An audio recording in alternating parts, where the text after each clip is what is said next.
প্রিয় বন্ধু, তোমাদের সামনে আজকে আমি আর একটা ভিডিও নিয়ে আসলাম। তোমরা দেখো, এটা হচ্ছে একটা জিও মোবাইল। তো বন্ধু, তোমরা দেখো এই জিও মোবাইলের যে ফেসিয়াল আছে সেই ফেসিয়ালটা পুরো ভেঙে গেছে।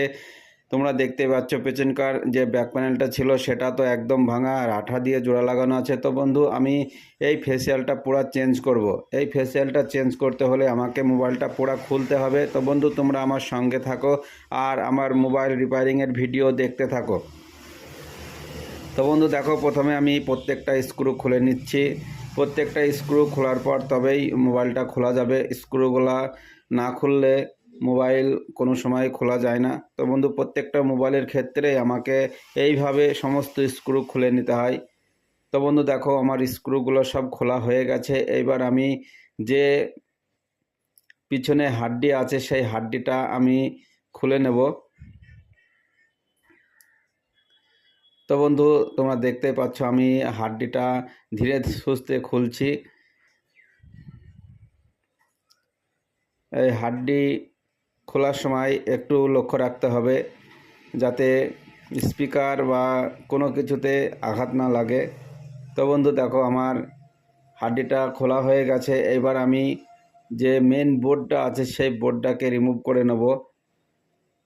অনেক ধীরে সুস্থে বোর্ডটাকে রিমুভ করে নিতে হবে, কেননা এর সঙ্গে ডিসপ্লে এবং স্পিকার ও মাইক থাকে। আমার মোবাইলটা একদম পুরোপুরি খোলা হয়ে গেছে। এটা দেখতে পাচ্ছ বন্ধু, একটা নতুন ফেসিয়াল। এই ফেসিয়ালটা আমি লাগাবো। ব্যাক প্যানেল, মিডলের হাড্ডি এবং ওপরকার অংশটা সম্পূর্ণটাই আছে, যেটা আমি লাগিয়ে দেবো। মোবাইলটা একদম পুরা নতুন হয়ে যাবে। দেখো বন্ধু, আমি হাড্ডিতে প্রথমে বোর্ডটা বসিয়ে নেব।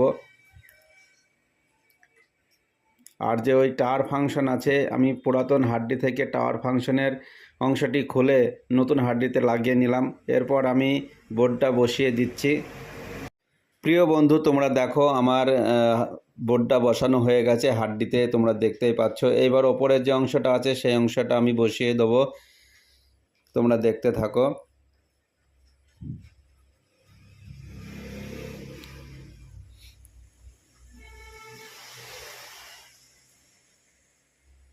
তো বন্ধু, এই নতুন ওপরে ফেসিয়ালটা বসানোর আগে আমাকে পুরাতন যে ফেসিয়ালটা ছিল ওপরের অংশটা, সেইটা থেকে ইয়ার স্পিকারটা খুলে নিতে হবে। ইয়ার স্পিকারটা খুলে নেওয়ার পর এই নতুনটা ইয়ার স্পিকারটা লাগাতে হবে। ইয়ার স্পিকারটা আমার খোলা হয়ে গেছে। দেখো বন্ধু, আমি ইয়ার স্পিকারটা লাগিয়ে দিচ্ছি। এই ইয়ার স্পিকার খোলার সময় খুব ধীর স্থিরভাবে খুলতে হবে। যদি বেশি পরিমাণে চাপ লাগে তাহলে নষ্ট হয়ে যেতে পারে। তো বন্ধু, তোমরা দেখো, এবার আমি